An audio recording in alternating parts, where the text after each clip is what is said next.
And we're live. Hello, everybody, and welcome to the Modern Romantic Podcast, where we celebrate romanticism through many creative outlets and passionate people doing some incredible things.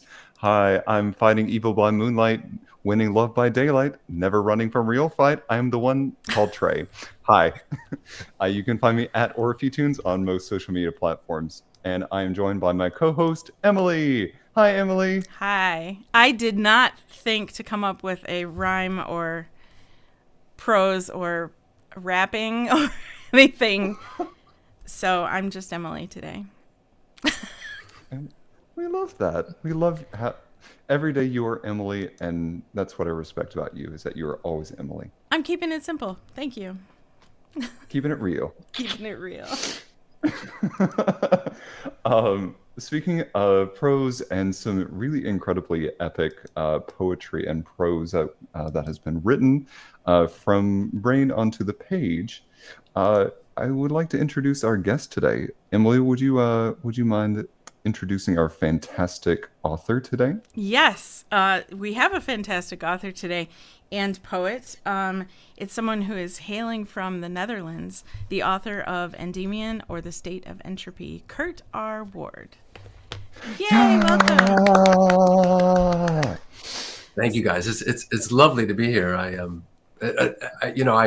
have to applaud you for what you do, not only on the podcast but the magazine, because I really think we desperately need more romantic endeavors and thinking in the world today, both from an ecological point of view and a collective unconscious point of view. But that's a side thing. So I'm a big fan, and I'm always totally up to talk about romanticism. It's my passion. So thank you very much for having me. Thank you. And I think we both wholeheartedly agree that it is something the world needs more of. For sure. So I want to start by telling the story about your book. Okay. Once upon a time, I don't you might remember what time of year it was, but I do not. I want to say it was cold out. But in the not so distant past, there was a package that arrived at my door, and I questioned, did I order anything? And I didn't remember, but it was like this little, I don't know, little flat package. And I opened it up, and it was this like parchment wrapped, wax sealed amazingness inside. I opened it up, and the presentation was glorious. And I was like, this is like a dream come true. I have never had, like, this really is. I've always dreamed about how cool it would be to get a package with a wax sealed anything. And so I was like, oh, what is this? And so I opened it up, and it was your book, Endymion and the State of Entropy. And it is just beautiful. It has a fabric hardcover. I don't know what the exact terminology for that is in the publishing. Yeah, linen hardcover. Linen hardcover, okay.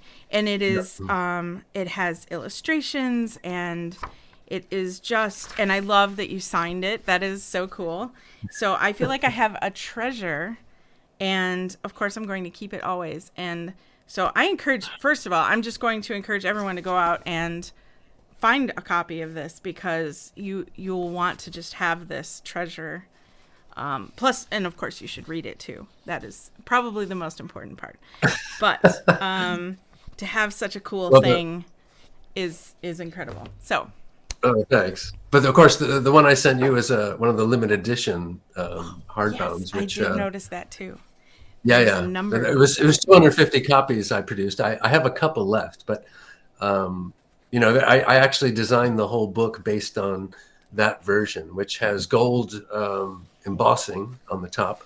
It does. And yes. The paper is the paper's exquisite. I even had the printer do I'm sorry to go in technical details. Do it, yes. I had the printer do a special book binding process so that the edges are not flat. If you feel they've got the a paper, rough edge. you'll feel the edges. Mm-hmm. Yeah. And then, of course, I stamped each one of them with right? my seal, and then numbered them and signed them. So it's what the book should be. which is not to say that the normal hardcover and softcover are not good. I mean, the content's the same, but that one also has 2-color printing and a bunch of other features. But I'm very proud of that one as a designer. I really put my heart in that one. So. You did. This is like what a book should be. Oh, bless. Yeah. Yes. And of course, Harry Hoybers was the graphic designer who just did an exquisite job. And maybe a side story on that is Harry, I've been working with Harry for years because I work in design, but he's a very modern designer. So he really embraces the modern. So I pushed him to his limit to try and put his head into an 18th century design. And I have to say he did outstanding. And of course, the illustrations from Rebecca Yanovskaya are to die for, if you ask me. I mean, and did she do this design on the cover as yes. well? Oh, yeah. All of that is commissioned and done for the book. It's yeah. I mean, if I'm going to produce my first book of poetry, I might as well do it right? I mean, this is quintessentially right. Yes. Oh, thanks. Well done. Well done. Cheers. I remember the day that Emily messaged me, like, she had asked me, did you send me something? Did you send me a package? And we sat and we talked about it for a while and just kind of oogled and ogled over the book. So from my perspective, it has been a pleasure just to watch Emily geek out over the book itself. So this is utterly delightful.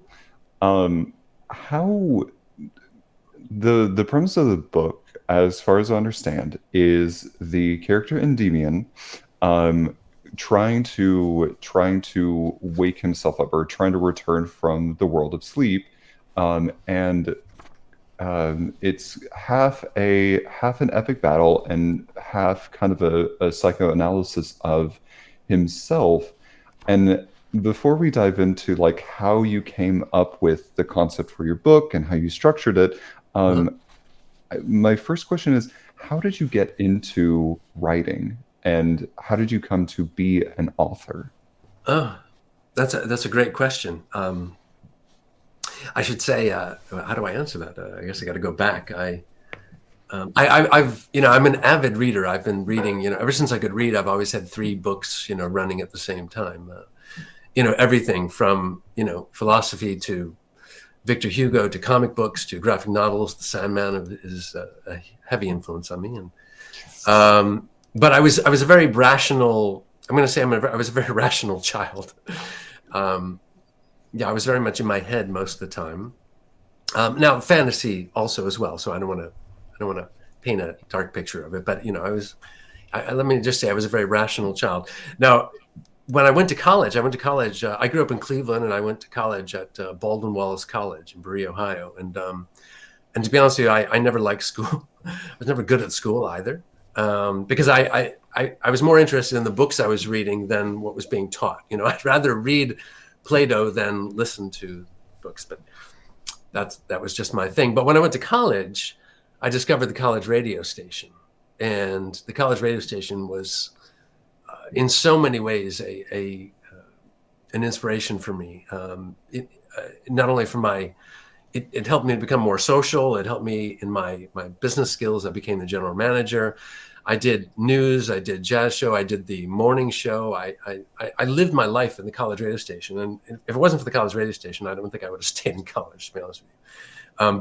But the other thing about college radio was that introduced me to the alternative music culture. So, heavy on new wave techno at the time. I'm probably aging myself. I'm in my mid 50s now, so we need to go back to the 80s. But Gothic, a heavy influence in Gothic, and I started to embrace this Gothic lifestyle. And then when I moved to New York, and I was away from my parents and my context in Cleveland and so forth, and I was by myself. Then I really embraced the Gothic. I became a let's just say I became a vampire for a few years, and I started my own Gothic clothing company, a Gothic catalog. I had very high end for you Trey, I had very high-end velvet frock coats with, incredible acetate. And lace, real lace. I mean, it was not, how do you say, it was not cheap Gothic. It was expensive Gothic. Yeah. In fact, Mick Jagger, Howard Stern, Al Jorgensen from the Ministry, they all wore this designer that I was using on covers of magazines. It was very high end. That Gothic catalog didn't succeed very well because most of the Goths didn't have the money to pay for a $500 frock. But I had a fantastic wardrobe. I bet. That sounds awesome. But what I'm trying to say is that. So I started to embrace this Gothic side of me as opposed to this rational side of me. And of course, the Romantics had always been in the back of my head because I've always been obsessed by Percy Shelley and the 18th century. I mean, there's a poem called The Highwayman by Alfred Noyes, which is an Edgar Allan Poe. I was just going to start to recite The Highwayman for you. Sorry. You're welcome to. Well, the wind was a torrent of darkness among the gusty trees. The moon was a ghostly galleon tossed upon cloudy seas. The road was a ribbon of moonlight over the purple moor. And the highwayman came riding. The highwayman came riding up to the old oak inn door. He had a French cocked hat on his forehead, a bunch of lace at his chin, a coat of claret velvet, and breeches of brown doe skin. They fitted with never a wrinkle. His boots were up to the thigh, and he rode with a jeweled twinkle. His pistol butts a twinkle, his rapier hilt a twinkle under the jeweled sky. And so, it was that side of, the 18th century side that just lured me in. And thank God for my friends that I found in New York, my very dear best friends, because they kind of saw beyond the vampiric Gothic facade, which was really I'm going to call it a facade for a moment. We don't have to go on all that detail, but they saw through that, and they reinforced this Gothic romantic poet side of me. Now, and this is a long story. I'm sorry, but that's okay. No, oh, that's fine. We've got time. So, and of course, my goal wasn't to write a book of poetry and to be published as a poet. I wanted to live poetically. Now, writing poetry is one aspect of that, but it's how you live your life, your sense of life, and how you go about life. So I was in this huge transition, and I fully embraced, basically I felt like I should have been born in, 1800, together with Novalis and Schiller and Shelley and Keats and Blake and all them. And I started to live that way. Now, on the other side, I was in this corporate environment. I was working at CBS Radio, and I was a research director and research analyst there for many years. So during the day, I did this corporate thing, and then at night and the weekends, like I had mentioned, I spent a lot of time at Renaissance fairs. I had a booth at Renaissance fairs selling chainmail and the Gothic clothing. I did the Maryland Fair, I did the Boston Fair, I did the New York Fair, even did one in Galveston, Texas. But oh yeah. So to get back to your point, I because I was embracing this idea of, I wanted to become a romantic poet and live poetically. Of course, I started writing, and the story of this Endymion is a little bit deeper. So I'll stop and I'll let you sink that in, what I just said, if it made any sense. I don't know. No, it definitely makes sense. What I've noticed, and I think I've said this before, but what I've noticed specifically from our guests is that the journey to being a romantic is not always a straight path. No. It's many detours, many different paths. Sometimes along the corporate route of things. Some people are still in the corporate scene and have the balance to be able to explore the romantic side, and et cetera. So long story short, the path to romantic is never straight. So if you are considering being a romantic, do it. Do it. It's okay to have many facets. Yes. Oh, and that's at the heart of Romanticism as well, right? It's not the great thing about it is it's not a dictated, thing. It's a sense of life. It's a sense that, that we are a part of something greater, greater than our own egos, I should say. And that sense, that being, whether it's within nature or with our subconscious or with art or with society or with the revolutionary movement of trying to improve the world is a way to live. It's actually a sense of life rather than, I know there's an art movement and we're talking about the art movement, but the art movement is a indicative of, that sense of life. And you don't necessarily have to be an artist to embrace that sense of life either. That's true. I think. You can appreciate it without being like a painter. Yeah. I mean, because it's like I said, it's the perspective of ourselves towards, the universe, which is I'm going a little bit existential here, but I mean, right. In a way, it's trying to remove the rational ego from our daily experience, because then it allows in a deeper interaction with life in the universe, whether it's a flower in a garden or whether it's art or whether it's music or whether it's in love or whether it's in, a universal cosmological existential experience, if you will. I just Trey is. That's a bit heavy, right? I'm sorry. No.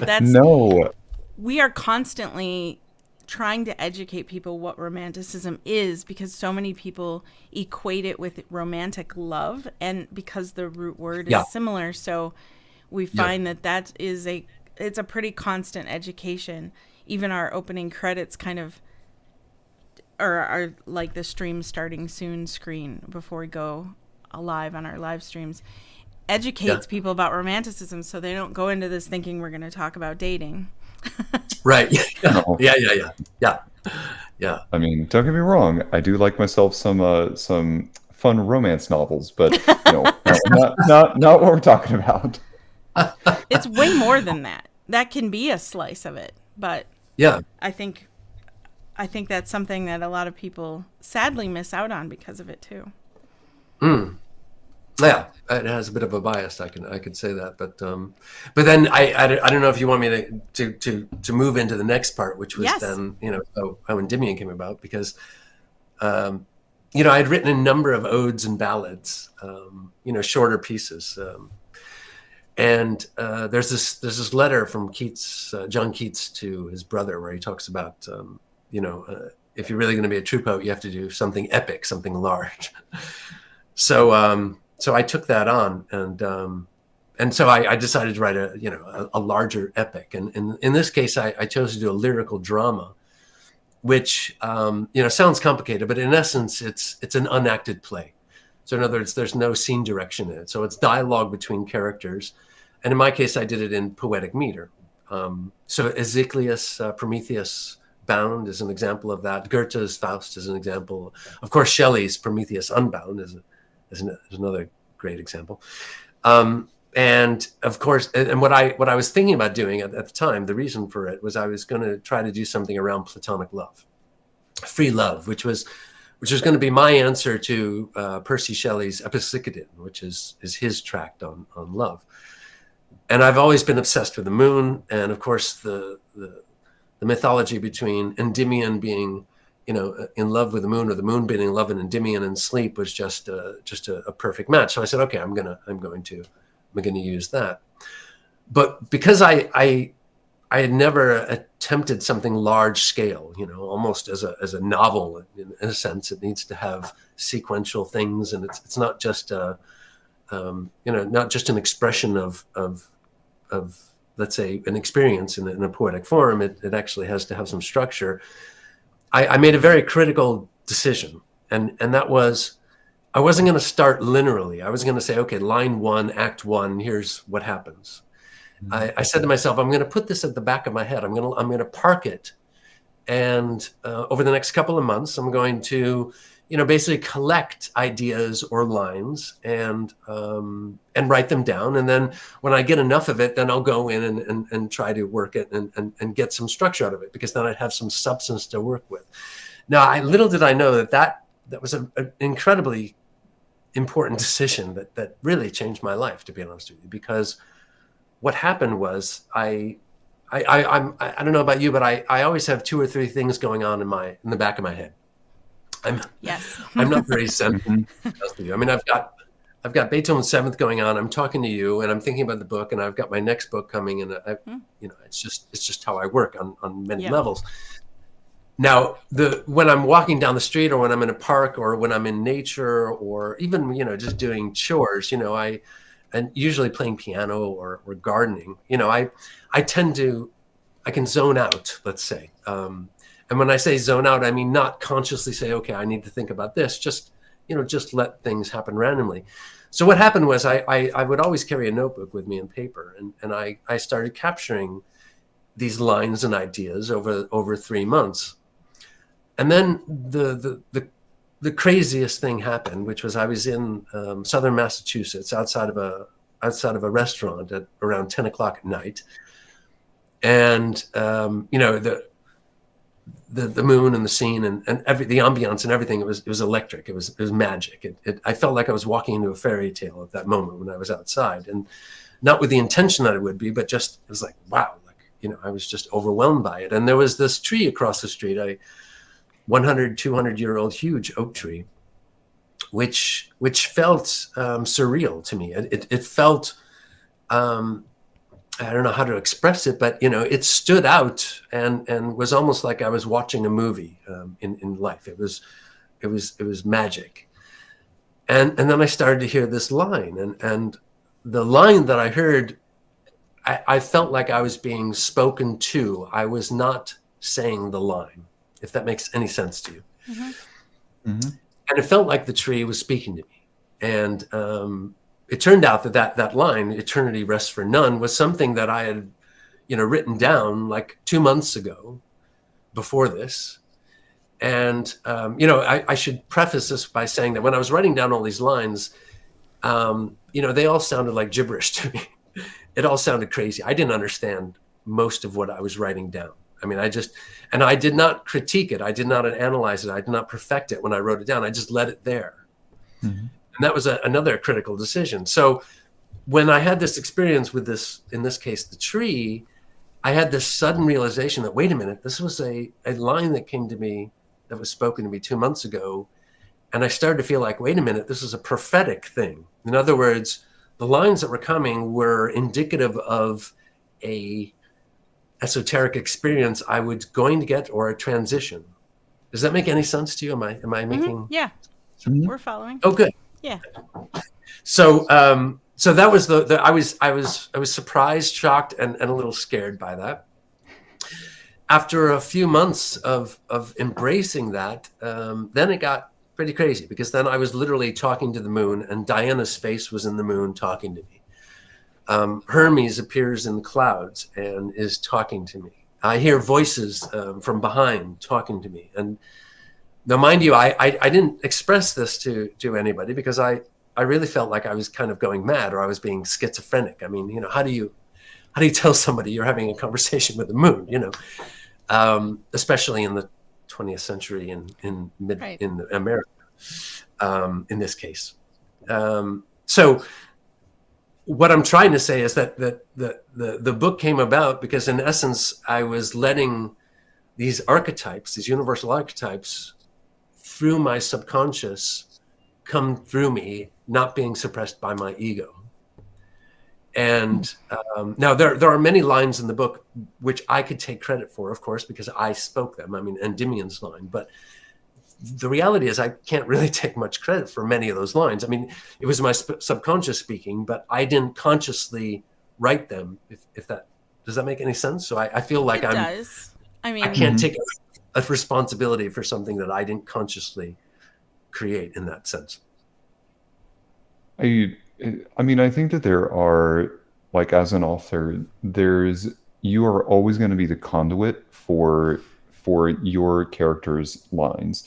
And a lot of times there are, and I think one of our guests, either the week before or the week before last, was talking about that it's very difficult to separate or get your head out of these characters.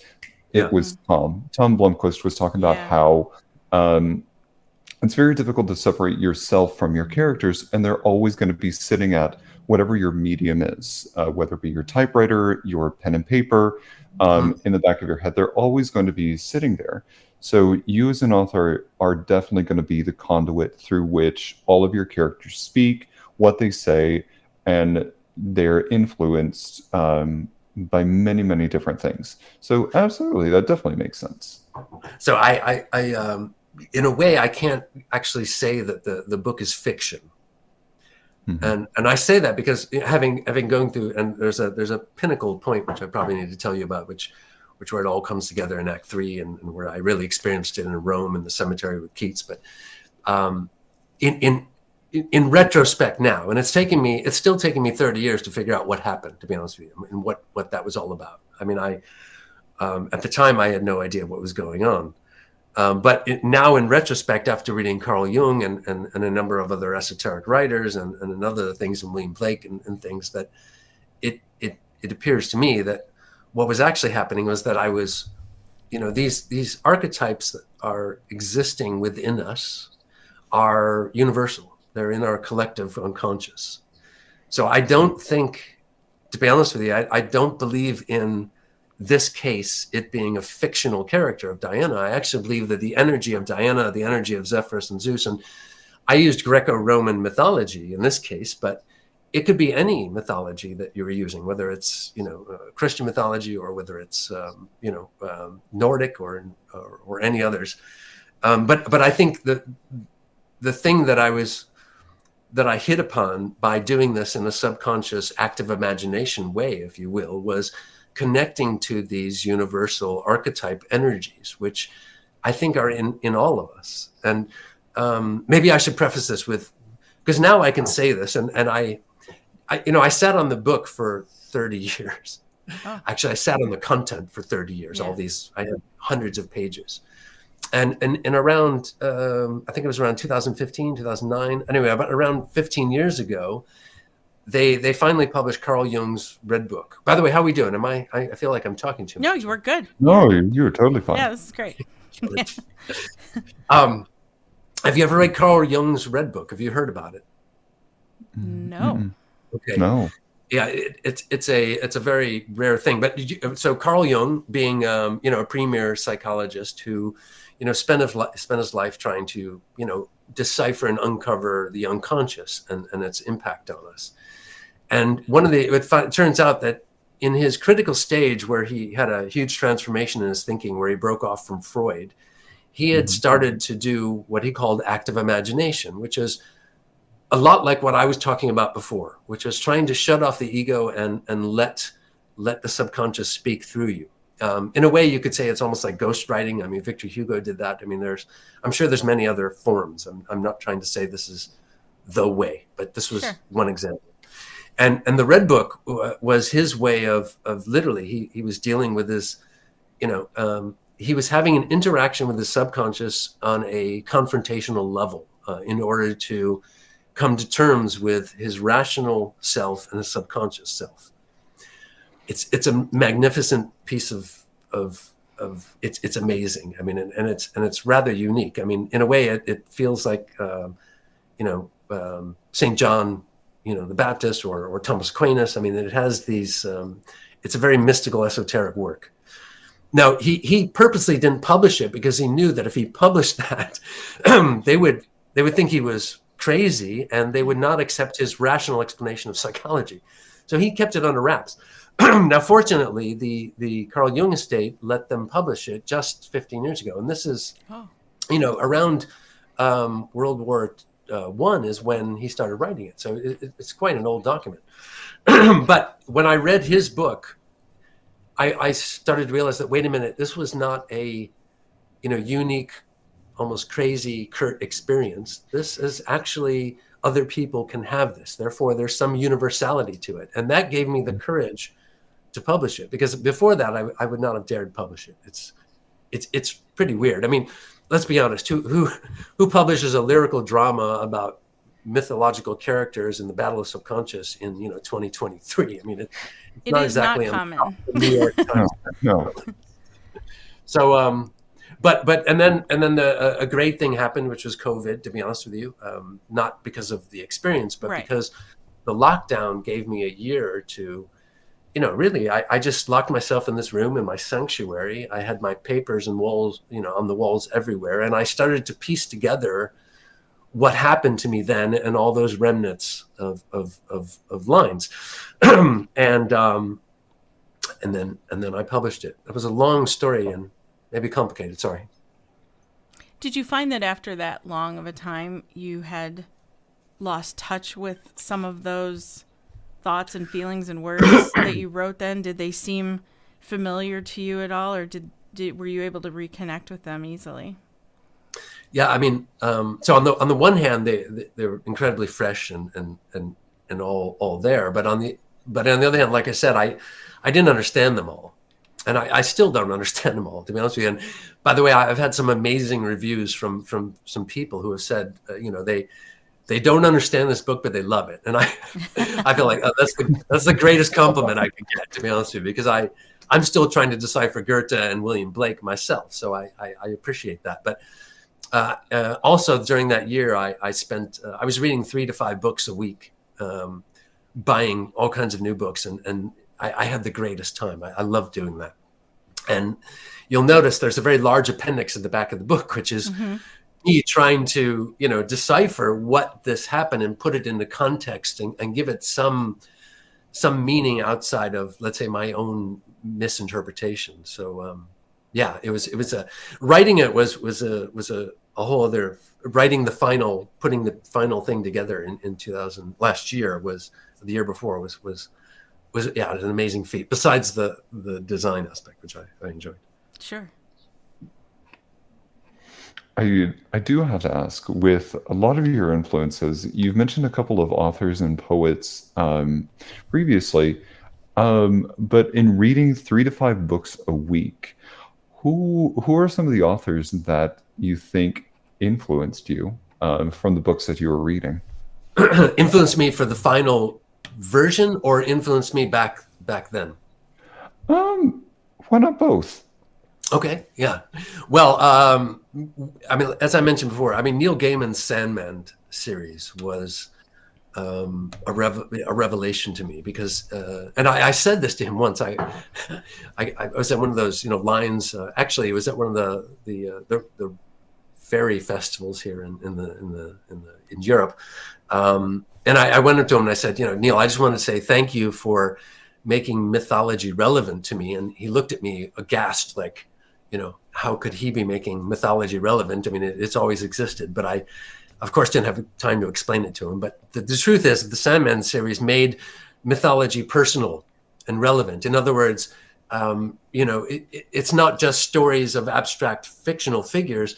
Those stories can be you, and you can be in those stories. You can be Zeus or Jupiter or Hermes or Endymion or everything. And that was huge. But of course, I read everything by Percy Shelley and Novalis, who's a German romantic, which is astounding.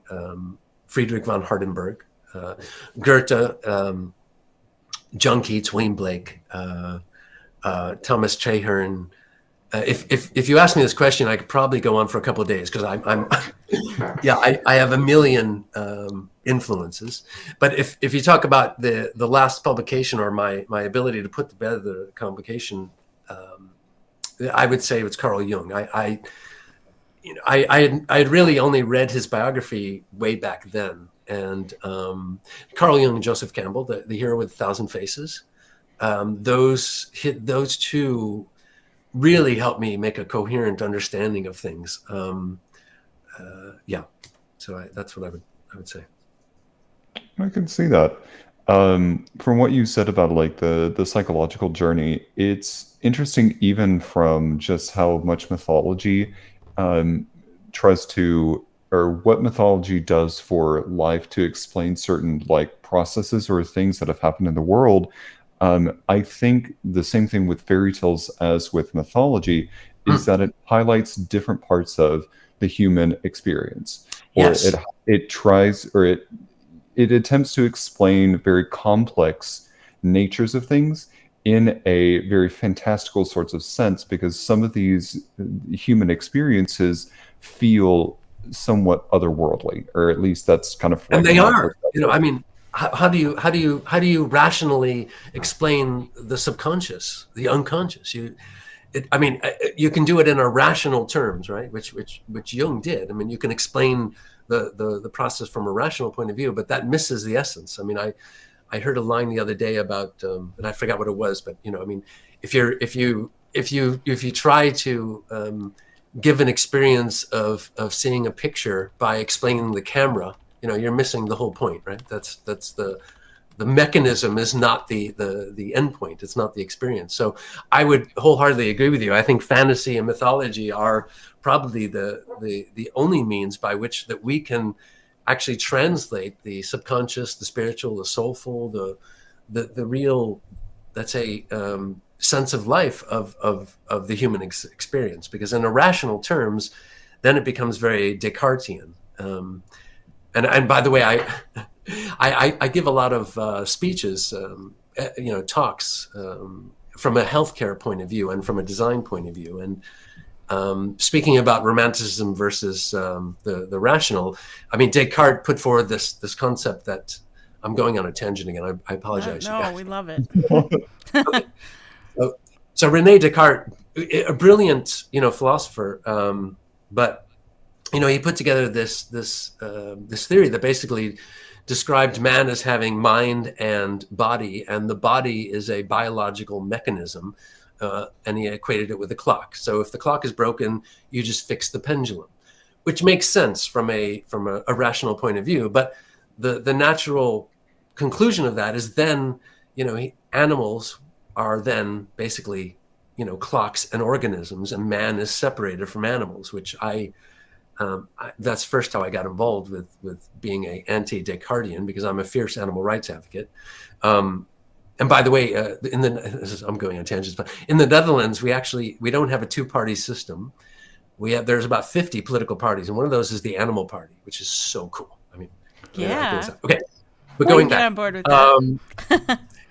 But that Descartesian thought of to understand the universe, you have to break it down into parts, is still in practice today, and how we've evolved from academics have evolved, how we've evolved healthcare, how we've evolved urbanization, civilization.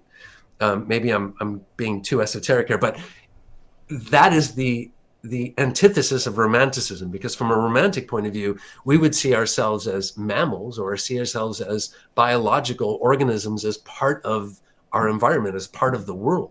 We're independent from it. We have this microbiome with us, a circadian light impacts us. We are not independent from nature. And I forgot where I was going with this tangent, but yeah. You triggered me. I'm sorry. That's all right. That's totally fine. We could probably have this conversation every single week for the rest of our lives, I feel. We should. And we should. We should. Cool. I think everybody should, with themselves and with the others around them. Yeah. Because I feel like there's so much to say and so much to educate even. I feel like there's... Or just to inspire, because... yes. That's the other reason why I applaud you guys, because, you're promoting romanticism, and you are, frankly, unfortunately for you, unfortunately for the world, you're one of the few outlets that really is embracing romanticism from a modern point of view. There are lots of academic journals, and there's lots of academic approaches and studies on it, but from a promoting romanticism as a ideology, sense of life, art form, you guys are rather unique. So I'm behind you 1,000%. Thank you. That means a lot. I appreciate that. I don't know what to say.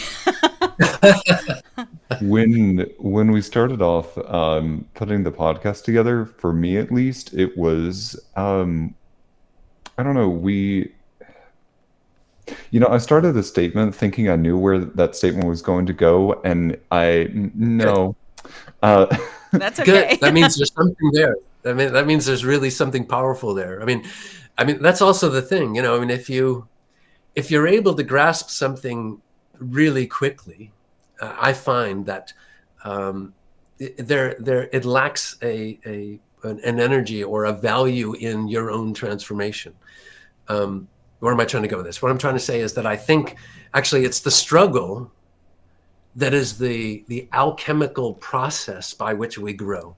And if there is no struggle, I don't think we can actually grow, either mentally, spiritually, emotionally, romantically, socially. So I'm sorry, Troy, but I fully embrace your point of not having it there, because I think there's something there that I'd love to hear it when it comes out. Could you tell that to all the people with whom I have like corporate meetings with? Because I do this consistently, and they all look at me like I have 3 heads, or like I'm a little on the loopy side.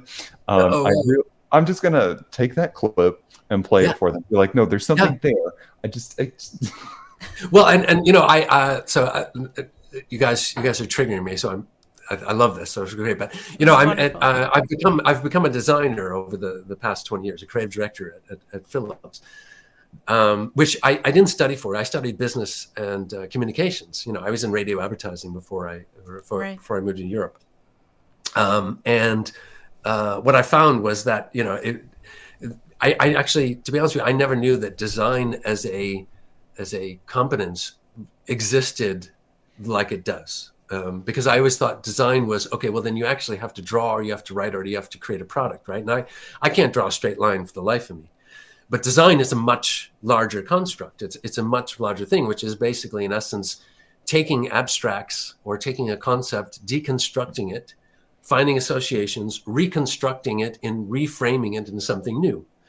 And that, in its heart, is the play element. Without the play element, which is, we're all creative, and the play is a natural element of man. I mean, it's the thing. And I think that's also going back to what I said before, this idea of being able to play, which is being able to experiment, which is being able to test and to probe and to have curiosity. That's where the growth is. So if someone says to you in a meeting that, you're not making sense now, saying, well, that's because, you're not ready for the power of the creativity. Ooh. That's what you need to say, Trey. Yes. I'm sorry, but you are not ready for the power of this creativity. That's right. You are not ready. Wonderful. Right? Somebody please clip that. I did.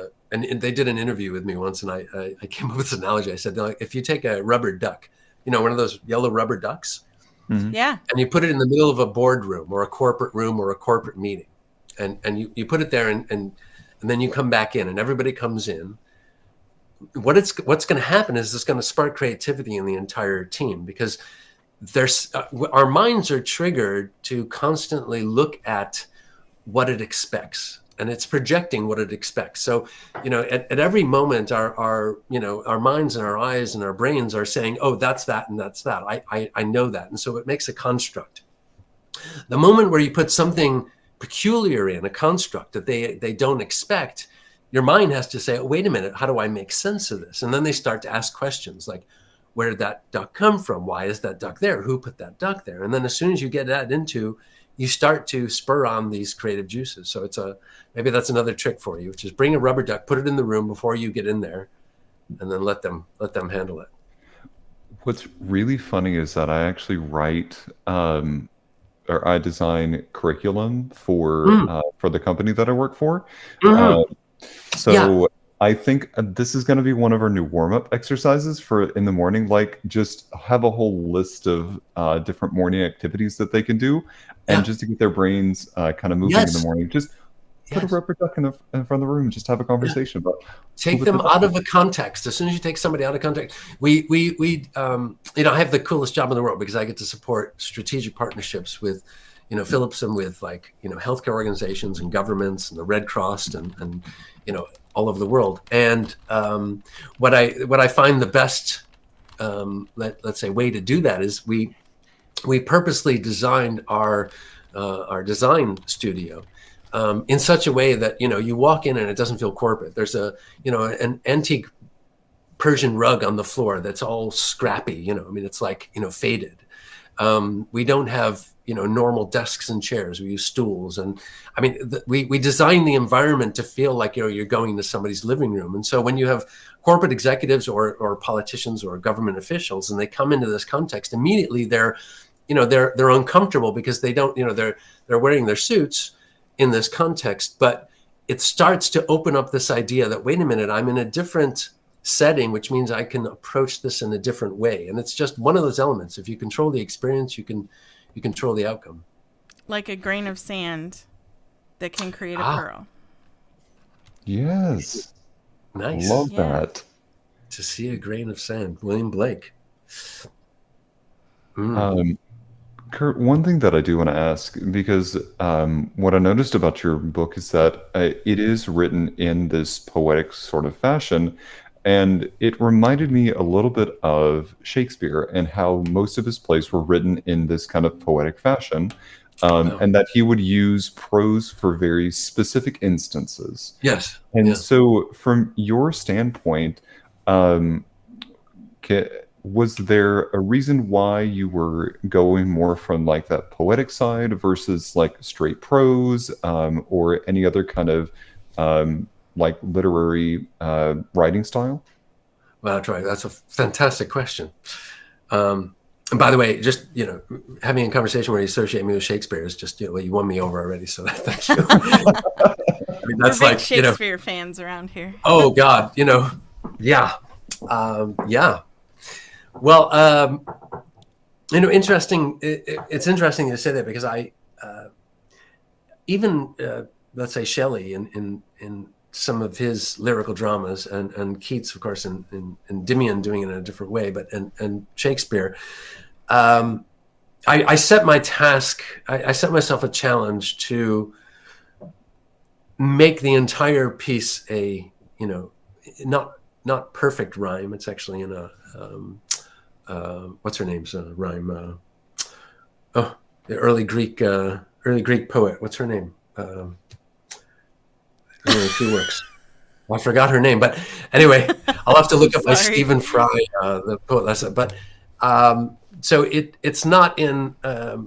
I didn't intentionally try to rhyme it like you would think of in other things, and I certainly am capable of doing that because I've written a lot of them like that, and they feel now in retrospect artifice. But because I was dealing with, and because it was coming to me, these lines were not coming to me in a rational interaction way. I mean, they were, to be honest with you, they were all symbols and vague, surreal statements. They were they were puzzles, and so it would be, I thought, it would be a little odd to have some of those lines that were in puzzles and some of it in prose, and so I just decided to do it all. But that's a great question. I hope I achieved something there, because I also feel like there is a rhythmic music that goes along with the words, which also helps the interpretation and the experience. So it's not just poetry for the sake of poetry. In a way, I'm trying to simulate music as much as can. I mean, there's a great definition that poetry is basically the music of words, and so that's what I was trying to do. Speaking of music, by the way, I had a fantastic conversation with a guy who has been a artistic director in Vienna for many, many, many years, and when he read it, he said he heard it he heard it as music, with lines over music. And I thought, well, that's interesting you say that, because before I even wrote this book, I wrote this 12-minute symphonic piece on my synthesizer, which, when I look back now, was actually let's say a foreshadowing of what this experience would be, even though I didn't know it. So I sent him that piece, and I just sort of asked for his advice. Is this just horrible, or is there some merit here? And he said, no, it's very interesting. So I'm now working on a 12-piece symphony, 12 movements, with the thought that I would have actors on top reading the lines over each one of these, let's say, orchestrations that I would take from the original. And I'm hopefully going to be working with this local composer who's just incredibly genius, because I'm not a professional composer. So it could be that I write to you in a year, a couple of years, and there's potentially a premiere of Endymion, the tonal poem symphony in the Netherlands or in Vienna or something. Well, and we'll have to book a flight at that point, right, Trey? Okay. Yes. The Modern Romantic goes Europe. That would be so amazing. Yeah. I mean, and I forgot to tell you that, when COVID came around, there was another trigger for me, which was that I felt like, I actually was very afraid of getting COVID. I was, very paranoid of it. I have a chronic nasal condition and other things, but so I thought, if I die from COVID and I haven't finished Endymion, that's the last thing I'm going to think of. So that was the other reason that I said, like, okay, I need to get this done. Now, of course, my other aspiration is to actually finalize all these musical concepts that I've been writing over the many years. And, I have millions of poems and musical concepts from back then, which I'm pulling on. So it's a way during that time, it was so creative. Between 22 and 27, the amount of creativity I had during then was quite rather overwhelming. So I have this vast, warehouse of stuff that I can pull from. That being said, I also feel like, it really took me to get to my mid-50s to have the maturity and the, let's say, all this learning of doing creative direction and design in order to produce the final book in a manner that I feel proud of, because it took a lot of editing. I mean, I literally had 5,000 lines I had to remove or edit, or it was a monster of a project of stuff, of culmination to put it together into the pieces that it was, because it didn't happen linearly back then. I mean, Act 1 wasn't first, and Act 3 it was all over the place. I had to make sense out of it, which was, by the way, like I said, a thrilling, really thing to do as well. But just a side note. And you said something about another book you're working on. I'm working on two things. So the first is a book about how we need to think about and focus on redesigning ecosystems. Okay. And that's healthcare ecosystem, urban experience, agriculture. This idea that we're going to solve the problems of the world now by doing individual iterations or individual value propositions is not going to work. I mean, it's like there's a dam here and we're putting a Band-Aid, on many places on the dam. My feeling is we need to rethink the entire dam if we're going to survive this, to be honest with you. And that's something I've been learning over the past 10 to 12 years when I think about, city planning, when I think about healthcare, and agriculture. And so that's what that book's about. But my next poetic piece is also something from back then, which is called La Mort de Orphée, which is the death of Orpheus, the story of Orpheus and Eurydice. And those are magic words around here too. Mm-hmm. Oh yeah, yeah. See the smile on Trey's face. So there, the first opera that was written was actually The Tale of Orpheus, and have since been very famous works about it. And there was even a play written a couple of years back by Sarah Rule called Eurydice, and we actually staged it up here in Charlotte, and I got to play Hades in that tale. Super cool! Wow! Oh, that's fantastic. It's great. I had such a fantastic time. Kind of along the same lines as your work, as your current work with Endymion, and is that the oh my gosh, I can't think of what her name is. I'm just going to call her the dramaturg. Called it a dramatic poem, in which that we were acting it out on the stage. Yes, there were lines, but it was to be delivered in more of a poetic sort of sense. Wow. and that's the way that the director conceived it, turned it into a very stylistic sort of approach to things. We moved in a particular fashion. Our hand gestures were always in a particular way. Yeah. So, tangent aside, yes, we love the Tale of Orpheus around here. Wow. If I might, if you tell me who the author is and if there's any way I could see it, read it, or anything, I would be fascinated to see it. That sounds fantastic. Sarah Rule, last name is Ruhl. She's the author. I believe that they're staging a production at some fairly high up production company here in the States.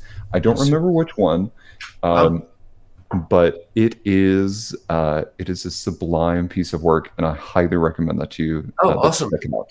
Fantastic. I mean, yeah. I don't know if you can see it, but look at that. Showing up? I don't know if it's showing up. Can you describe that for our audience too? Right. Good point. It's a large brass medallion, cast brass with. It is large, yeah. A very romanticized Orpheus with long hair, and of course the laurel, holding a lyre in a. I would call it a melancholic, tragic stance. It's that's an amazing piece. Yeah, it's a reproduction from a French artist, and I forgot what it was, but 18th century, and you can find it outside the Louvre. There's one of these stores. They also have it in medallions and other things, but the real one's there. But, yeah, I'm big on Orpheus. Orpheus was the first thing I was going to write, because it had to do with a cat. I had a 6-month-old cat, Orphe, who passed away, from FIP, and it was so impactful to me and so dramatic to me and so overwhelming to me that I wrote a symphonic piece, but I was also going to write a whole poem about him. So that's where it started. But that was again 35 years ago. But yeah. Side note. It's amazing what an impact a 6-month-old cat will have on your life. Totally. I love that. I do have a question for Trey, though, because I kind of want to plug something for him. Trey, tell me, because I'm not real familiar, and I imagine our audience wouldn't be either, but tell me how the Tale of Orpheus and Eurydice on Orphetunes YouTube channel coincides with this story. Okay. So the namesake of my YouTube channel is Orphetunes, based on the Orpheus myth. It had started out by a completely different name, and I'm not trying to call myself Orpheus. I just wanted a way to convey that we both tell stories, and much to your point about how text can be the music of words. So very much along that same line. So whether I'm telling a story or whether I'm like singing a song or something of that nature, it is going to be something about storytelling. And my first ever YouTube storytelling was the Tale of Orpheus and Eurydice. And it is fabulous. It's wow. So good. I'm gonna watch that. Are you familiar with the Orphic mythology? To a decent extent. I don't know like how much my knowledge goes, so to a decent extent, yes. There's a lot of it, but of course the Orphics became a pseudo religion, which was based around what was supposed to be Orpheus's teachings, and one of those is that the second race of man after Jupiter or Zeus, depending on which mythology it had, destroyed the first ones who were very evil. Prometheus developed and made the second generation of man. And not only did him teach him in agriculture, but he taught them in the arts. And he also instilled on them to create a society which was based around non-sacrifice and art. So when you think about the Orphic, let's say, mythology of the history of man, in a way, it's the perfect state of man is that we are artists and we are living as one with nature. Cool, huh? That Very is cool. really cool. Yeah. Okay, well, now I'm in my head. Simmer on Good. that. Right. I'm just going to simmer on that for a little bit. Well, you can find Orphetunes easily enough on YouTube by doing a search for Orphetunes, Orphytunes. I also put the Yep. link in the chat for anybody who would like it. Awesome. That's so So- coincidental. It's fantastic. That's my favorite thing you've done, Trey. I just want you to know. Did you, by the way, did you happen to read the Sandman special with the Orpheus? Did you see that? No, I haven't. Okay, you should check that out. There's one, he did one special edition, a annual, which was all based around the Orpheus myth. And I don't know if you like Neil Gaiman or not, but that one issue was a particularly influential on me. So Okay, you don't know if I like Neil Gaiman. okay, all right. I wasn't sure. I think my first Neil Gaiman novel was American Gods. Oh, right. And then after that, it was the Sandman series, and then it was, oh my God, what else do I have on my Good and Evil, of Good and Evil.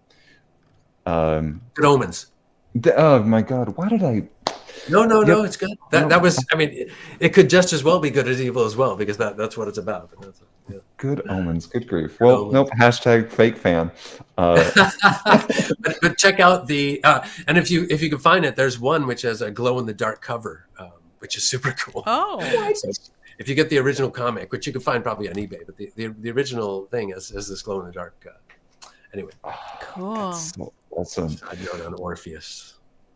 Okay, well, Seth, if you hear that, I now have a birthday present for you for me. So there you go. That is so interesting. I could sit here and talk about Orpheus and for a while now. But I have a question for you guys. Yeah. You know, you've done a number of these, and you've interviewed a number of people, and do you find any, let's say, consistent patterns in foreshadowing where we're going in as a romantic movement? I mean, you know, where do you see Romanticism going? Just as a side note, because I'm not trying to load the. I'm not trying. That's all right. I shouldn't try to say I'm loading the answer, but in my mind, actually, right now, I actually feel like comics are probably the last vestige of the ability for Romanticism to show out. And now, of course, there are movies which are good, but if I look at it from a point of view influencing of a culture, I actually find that it's probably not poetry books, but it's probably deeper inside, comics. But that's just my point of view. But I'd love to hear where you guys are seeing it based on your experience with all these people. I think it is a gigantic movement happening that is going under different names. For instance, cottagecore. Like people don't know to call it Romanticism. So we're calling it cottagecore because we have to reinvent. You know, it used to be a bell bottom, then it became a flare leg, but we can't call it a bell bottom anymore. You know, so I think that's kind of what's happening. Is we even have we did a whole episode once that we never published that was dark academia. Mm-hmm. Oh yeah, dark academia, of course. And we delved into that for an evening, and we talked about how that is becoming that reared its head in the mainstream to some degree, and we've seen that in some even recent television shows. And I mean, I loved Dead Poets Society for that reason. Of course. And of course. How we would. And Wednesday. Yes, that was my next reference. Was the Wednesday show. I really feel like that is an element of Romanticism under a different name. Sure. And I agree. Sorry, Trey, were you gonna? I didn't want to. Oh, kind of to echo that same sentiment. What we called Romanticism had so many like subgenres within it, but I think at the time that the Romanticism movement was happening back in the 1800s, there was not I think, as many people as there are today. And so some of these, what we would consider niche interests of the time, are now much broader to include cottagecore, to include more of the Gothic side of things. And they overlap so much that they still all fall within Romanticism, but now they have a space to exist within their own thing, but within a larger circle of Romanticism. So much like Charlotte's City Limits, I think it's only just going to keep growing and growing and growing and growing. Much like Charlotte's. That's super cool because you're right. I mean, I looked it up, and basically, Shelley, when he produced some of his volumes, it was around 250 copies that he actually, the printer actually, the publisher actually produced.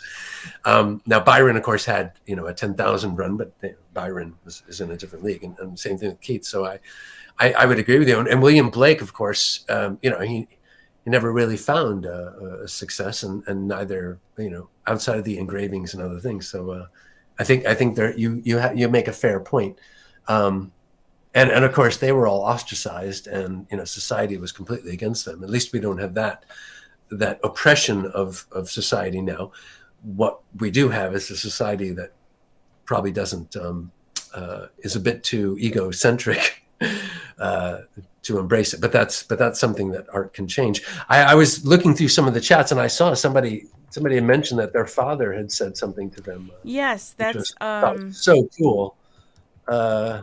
Now I can't find it. I was going to go back as well. That's Archer 33X in the chat. He said, "My father used to say this frequently: there is no growth without struggle." Oh wow, great! Wow, thank you for bringing that up. That's super cool. Your father is a cool guy. Is there anything else that we missed from the chat that we want to talk about? Let's see. I was going to bring it up, but we were going on a roll there. So on tangents. We talked about bringing. Let's see, Neil Gaiman. What hit home with a lot of people? It looks like. And then Archer 33X, you should know, is Josh, our moderator. Oh, okay. So he Josh said, "Yeah, brilliant. Here." If you want to pop on, Josh, we can bring you on. He said the English major in me is bowing down. I'm not worthy. I'm not worthy. And yeah, his father. I should just let him tell. Josh, do you mind coming? There's a delay, so he may not hear this immediately. Yeah, he says sure. Okay, there he is. All right. I didn't want to just tell the story of your father. You should tell it yourself. I appreciate that. Well, we were talking about struggle and and life and how growth doesn't happen unless we're either pushing ourselves or being pushed by some tragedy. Yeah, right. Something. Or love. Or...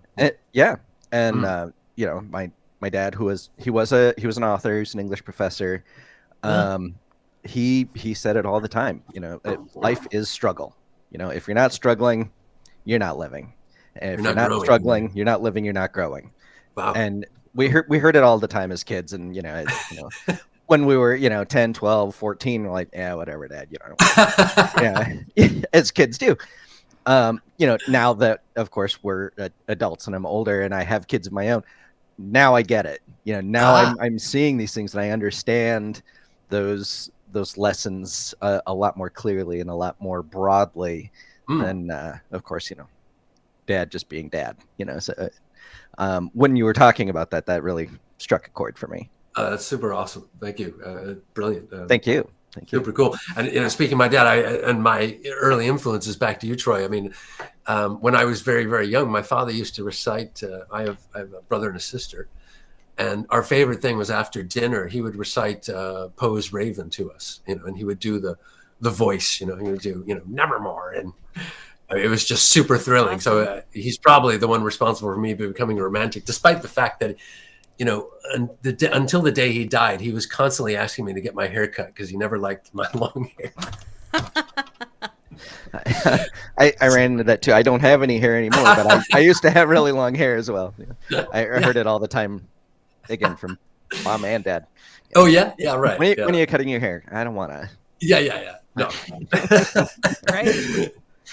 It's interesting because it's something that we've seen as a thread with our previous guests as well. James Navy, who hiked the Appalachian Trail, talked about discomfort. If you don't put yourself in places of discomfort, that then you're not giving yourself the opportunity to grow. And also Heather Cook, who was on, talked about how fear is an opportunity for growth. Yeah. And that's how she sees fear, which I thought was such a cool take on fear, because that's not something I believe most people even think about with fear. They're just afraid. Yeah. So I thought that was that's all a really cool way to look at growth and about what life really is and has the potential to be. Agreed. Cool. Sorry, Josh, if you were done. He like took himself out, so I think we're okay. I think we're fine. We're all good. I'm sorry, Trey. We can never tell when we're about to say something, and we don't want to talk over the top of each other. So I try to watch for visual clues. You need to find a tell. I do. Right. Yeah. Yeah. Carol Burnett. Yeah. Yes. Right. I do wonder, like, we look back to these authors like Byron and Shelley and those names, and we look back at those, and those are like for a lot of us, that's a benchmark. And I do wonder about the future of Romanticism in who we're going to look back at 100 years from now. Who are the Romanticists of today? Who are the Romantics today, rather? Well, I can speak. That's nice. That's great. Who are the Romantics today that in 100 years our ancestors, or not our ancestors, I'm sorry. Yeah, the people after us will look back and see, like, I would love to be one that would make some sort of impact, but, I'm not necessarily an author, but will they look back at Kurt Ward and read? Will they? Right. Let's not and say, as an example. This was one of our great romantics. I love what you're saying, because to be honest with you, I know a handful of people who have actually read Shelley and Keats, here and there, but, really read and delved into it. And, I can understand, and Shakespeare, of course, unless you're obsessed with it, the language is incredibly difficult.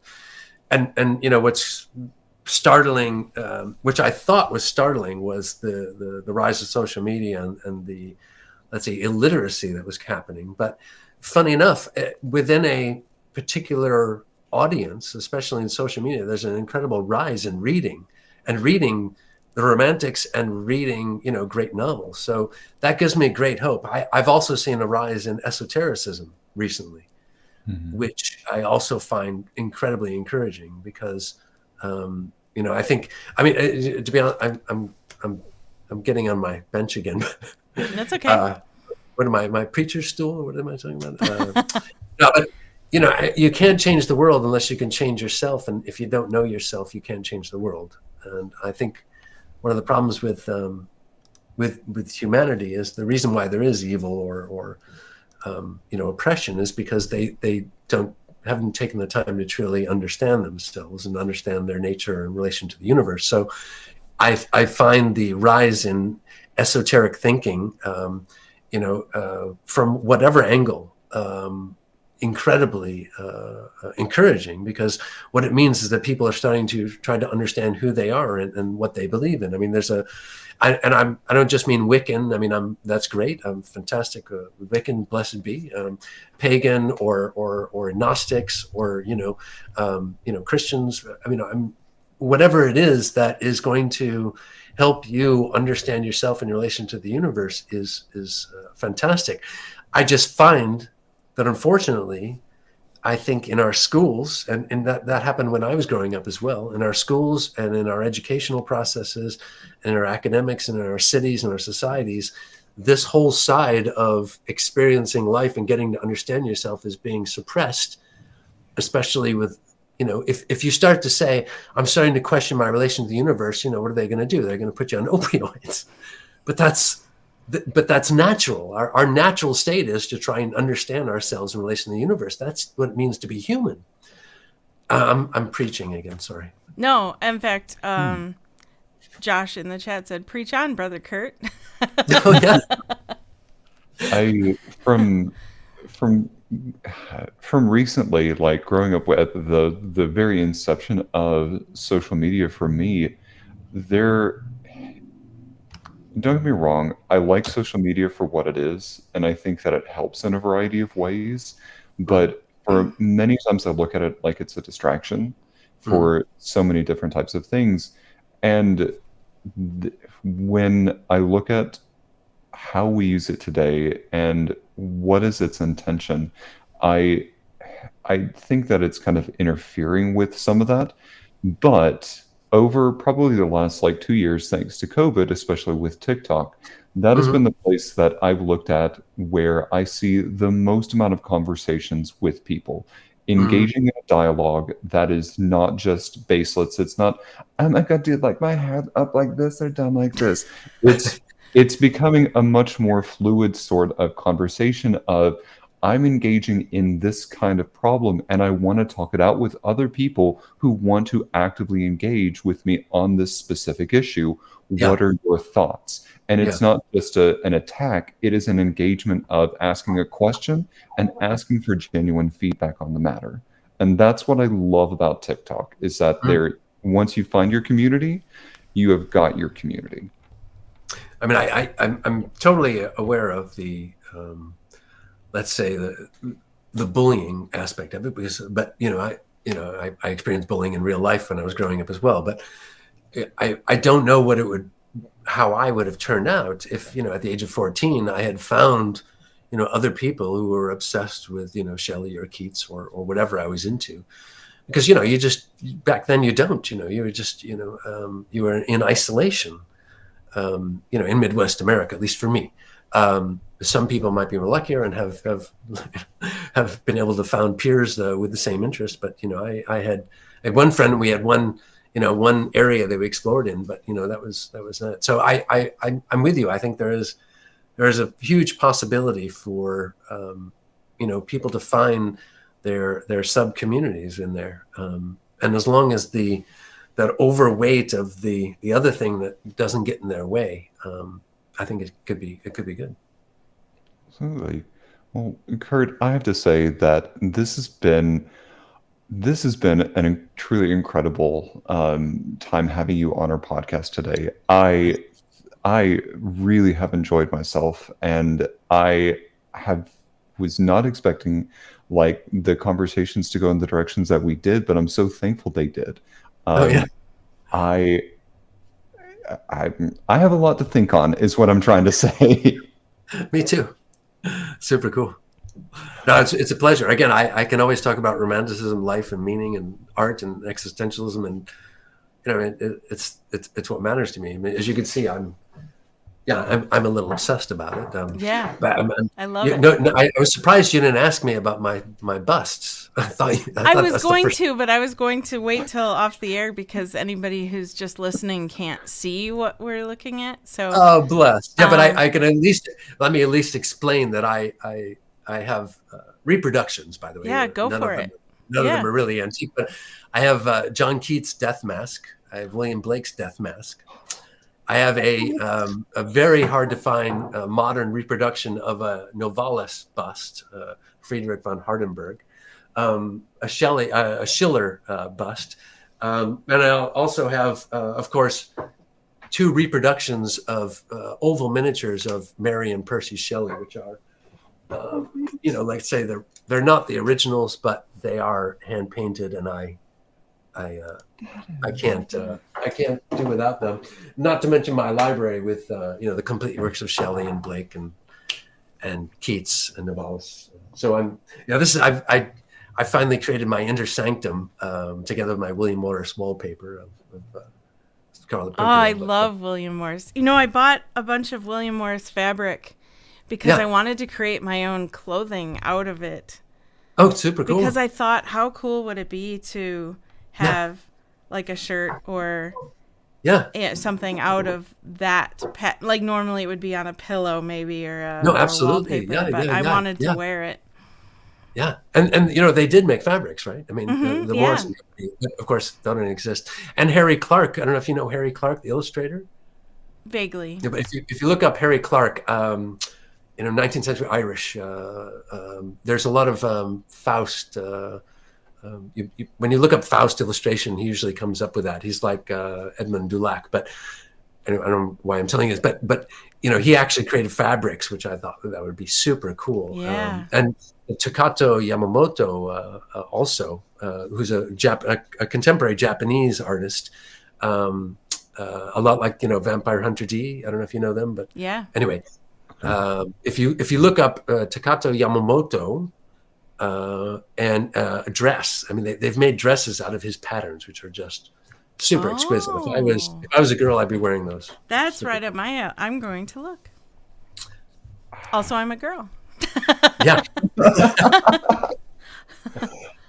No, it's been a pleasure. Thank you guys very much. And if something happens with the symphony or my next book, I will definitely reach out to you. And thank you to everybody who's been in the chats who have been very encouraging. That's incredibly kind, and I'm grateful. If anybody happens to have any comments, thoughts, criticisms about my work or anything, I'm happy to hear it. I'm okay with it. It doesn't all have to be positive. You've heard mine. That is okay. That is all I have. You've heard all of it. It's wonderful, and I would love to have you back on sometime. I feel like this has just been a small piece of the conversation, and we'd love to have more. I would too. Fantastic. Okay. Excellent. Absolutely. Well, as we close out the episode here today, again, major shout out to Kurt. You can check out Mr. Kurt here at his website, www.kurtrward.com, KURTRWARD.com. You can also find him at Goodreads by searching for his name, Kurt R. Ward at Goodreads. As we close out here, I want to thank everyone for being on today. Thank you so much to our moderators. This episode, along with probably every other episode, is going to be dedicated in memory to and made possible because of Joe Capone, our moderator, fellow comedian, critic, encourager, and great friend. Follow us wherever you tune into podcasts. For updates, announcements, and more, please follow us on social media under Modern Romantic, and please help us reach our subscriber goals. Thank you to everyone, and I want you to have an esoteric day. Indeed. That's right. Go Must read a book. And go get Kurt's book, because it is phenomenal, and everybody should have a copy. And I don't like just blindly plugging books. So this was amazing. I actually am holding this in my hand right now. So it's real, and I'm encouraging you to get it because you should have it for real. Don't just say that. We don't have authors on that we don't actually want to support. So thank you, everybody. Everybody, have a great day. We love you.